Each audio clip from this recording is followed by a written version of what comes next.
In April of 1861, war broke out in the United States as a result of the debate over slavery. This started the American Civil War. There were many political, economic, and social effects. Many new inventions and advancements were made too. Most of the fighting during the Civil War took place in the South. The people had great struggle rebuilding their lives after the war. The war caused great destruction to the South, causing 2/3 of the railroads to be demolished. Most of the plantations were destroyed as well. There were many refugees who needed food, shelter, and work. The Americans needed to see past the struggle and reunite the North and the South together.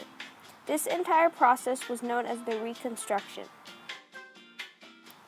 Banks closed and many people lost their life savings. The South's economy was destroyed and Confederate money was suddenly worth less. After the slaves were free in the South, they had to pay people to work or farm for themselves. Every season, more and more people went into debt because they had to borrow money to plant due to crop failure. The South could no longer supply the North with cotton, its main cash crop. It became increasingly difficult to export goods due to the North closing ships down. Southerners thought of the central government to be distrustful. They thought that the government was too controlling of the individual states' rights. In the North, new inventions were brought about, such as railroads, machinery, and the production of pig iron. Coal helped during the war and after. The coal was mined and then formed into iron. This made iron cheaper, and ships, guns, and railroads were easier to make. There was a greater economic impact in the South than in the North. Northerners blamed slaves for causing the war. They were later used for manual labor.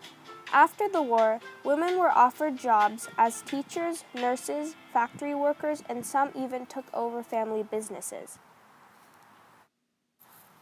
In the South, people moved west, continuing their settlement.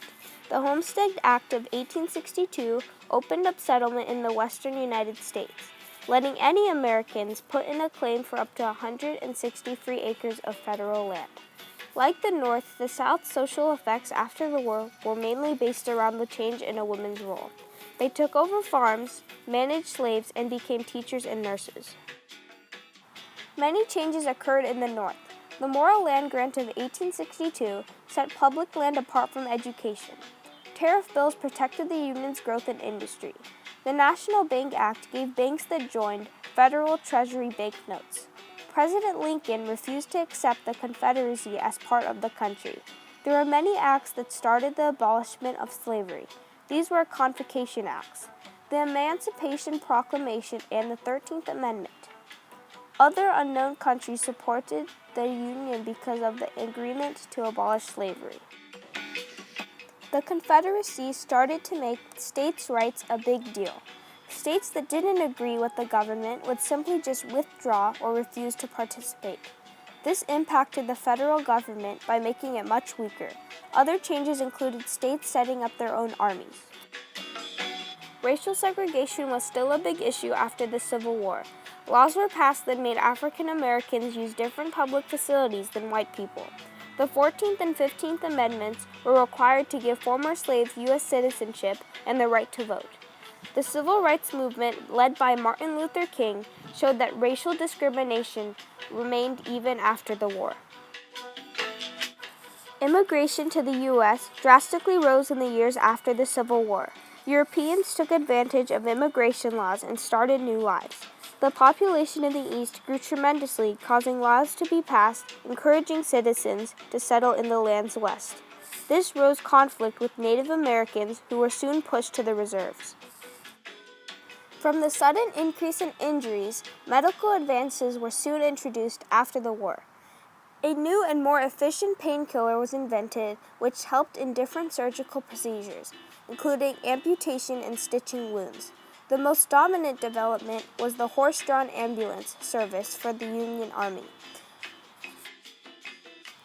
Weapons, warships, and the Gatling gun, which was the prototype of the machine gun, were all technological advances after the Civil War. Different ways of transportation were invented, such as railways, balloons, and submarines. Newspaper printing, the telegraph, and photography were also new developments. Slavery was not the only issue regarding the treatment of people in the war. The increase of brutal nature of the campaign caused President Lincoln to instruct a man named Franz Lieber. He drew up a new set of rules for the human conduct of war. The Lieber Code listed the terms of fair treatment of prisoners of war and spies. This code was the basis of laws of warfare.